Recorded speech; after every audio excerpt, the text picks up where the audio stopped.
On March 2, 2025, at exactly 3:07 a.m., a woman named Rachel Parker, living in Denton, Texas, was suddenly awakened by a soft chime from her phone. At first, she thought it was one of those spam notifications that always seem to appear at the worst possible time. But when she looked closer, she realized it was a motion alert from her doorbell camera. Her house was quiet, except for the faint hum of the ceiling fan and the ticking of the clock beside her bed. She glanced at the time. 3:07 a.m. Something about that number gave her an uneasy feeling. She rubbed her eyes, opened the live feed, and froze. On the porch stood a man. He wasn't moving. He wasn't knocking. He just stood there, facing the camera, illuminated by the dim porch light. His face looked wrong. It wasn't hidden by a mask, but something about it didn't seem real. His skin was pale, almost wax-like, and his mouth hung open slightly, as if he had been caught mid-scream. But there was no sound. He didn't blink. He didn't shift. He didn't breathe. Just complete, unnatural stillness. Rachel waited for him to knock, to move, to do anything that might make sense. But he didn't. For 2 full minutes, he just stared into the camera. Then, slowly, he raised his hand. In it, he held what looked like a small doll. The doll's face was cracked, the eyes missing, the mouth stitched shut with red thread. The man crouched down, placed it gently on the doormat, and stood again. Before he turned to leave, he whispered something under his breath. It was too quiet to make out clearly. But when the footage was replayed later, it sounded like 3 faint words. She's awake now. Rachel's heart started pounding. She locked her bedroom door and called the police. As she waited, she kept her eyes glued to the live feed. The man had already walked away, disappearing into the darkness beyond her front yard. But the timestamp on the footage started to glitch. The numbers flickered, jumping from 3:07 back to 306, then forward again, then backward, over and over. Each flicker distorted the image slightly. His figure seemed to appear and disappear, in different parts of the yard, as if the footage was looping through different versions of the same moment. When officers arrived 20 minutes later, there was no sign of anyone outside. The doll was still there on the doormat, just as Rachel had seen. One of the officers picked it up carefully, placing it into an evidence bag. "Probably just a prank," he said, though his tone didn't sound convinced. Rachel tried to sleep that night, but every noise in the house made her jump. The air felt heavy, and she couldn't shake the feeling that someone was still watching her. The next morning, she reviewed the footage again. That's when she noticed something the police had missed. In the reflection of the glass door behind the man, there was another figure. A faint outline, standing inside her hallway. It wasn't her. It wasn't anyone she recognized. It was tall, thin, and completely still.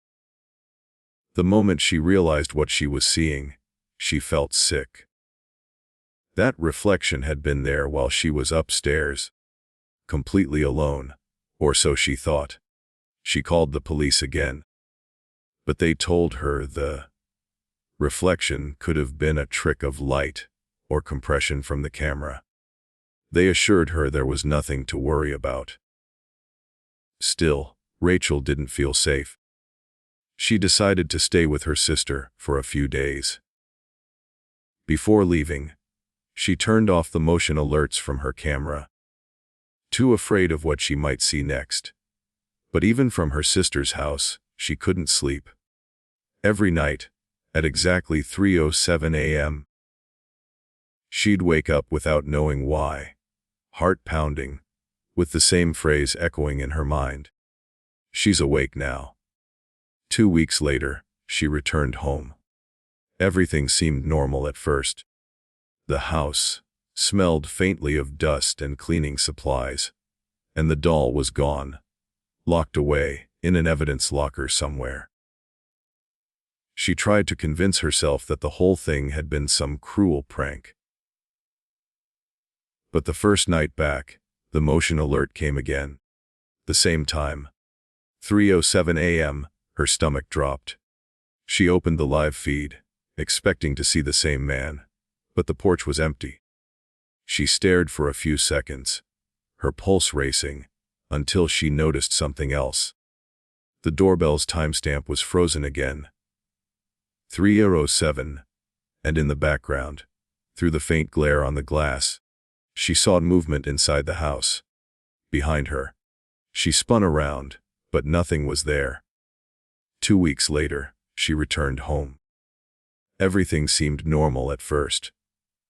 The house smelled faintly of dust and cleaning supplies, and the doll was gone, locked away in an evidence locker somewhere. She tried to convince herself that the whole thing had been some cruel prank. But the first night back, the motion alert came again. The same time. 3:07 a.m., her stomach dropped. She opened the live feed, expecting to see the same man, but the porch was empty. She stared for a few seconds, her pulse racing, until she noticed something else. The doorbell's timestamp was frozen again. 3:07, and in the background, through the faint glare on the glass, she saw movement inside the house. Behind her. She spun around, but nothing was there. That night, she didn't sleep at all.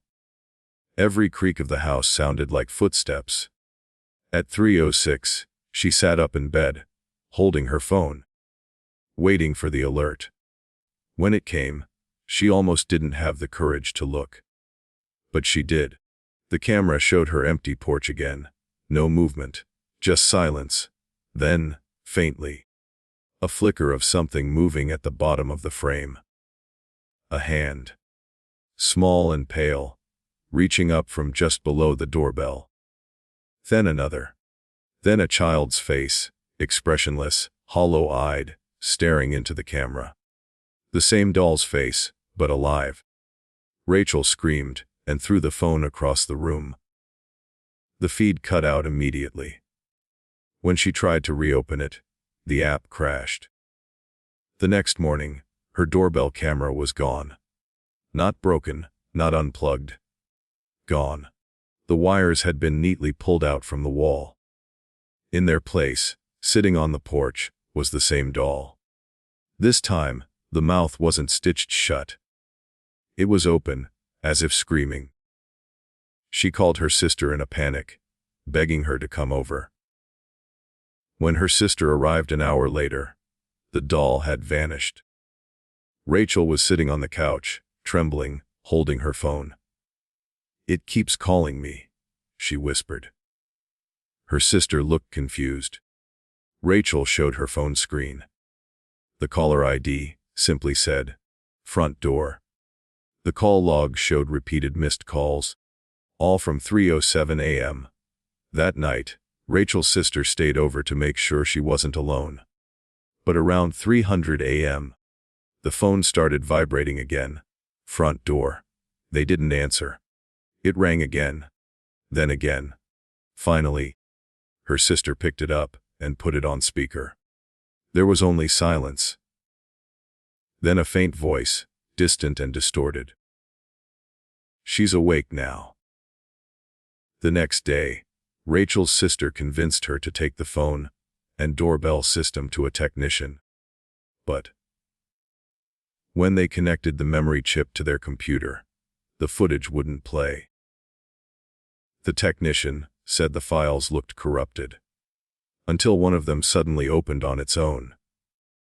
It showed the same porch footage, but now, the timestamp read 3:07 a.m., March 2nd. The man was back, the doll was back, Only this time, the camera's angle was slightly different, like it was being recorded from inside the house. The technician immediately shut it off and backed away from the desk. "That's not from the doorbell," he said quietly. "That's from an inside camera." Rachel didn't own any inside cameras.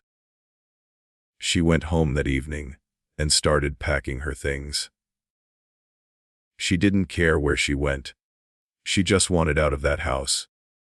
But as she was carrying boxes to her car, she heard something from upstairs. A faint scratching sound. She stopped, listening. It grew louder, more frantic, like something clawing against the wall. Then a voice. The same whisper she'd heard before. "She's awake now." Rachel ran out of the house, slamming the door behind her.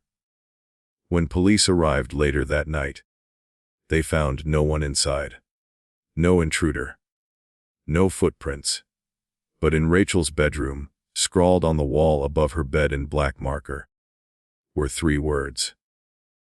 "I never sleep." She never went back. She moved across the state and refused to talk about what happened. But according to neighbors, every night around 3 a.m., her old house still lights up. The porch camera, long disconnected, flickers to life. The doorbell rings, and a faint figure appears on the feed, standing motionless, holding a doll, staring straight into the camera. And every time the police are called to investigate, they find the same thing waiting on the doormat. The doll. Different each time, but always with one detail in common. On the back, written in tiny letters, is the same message.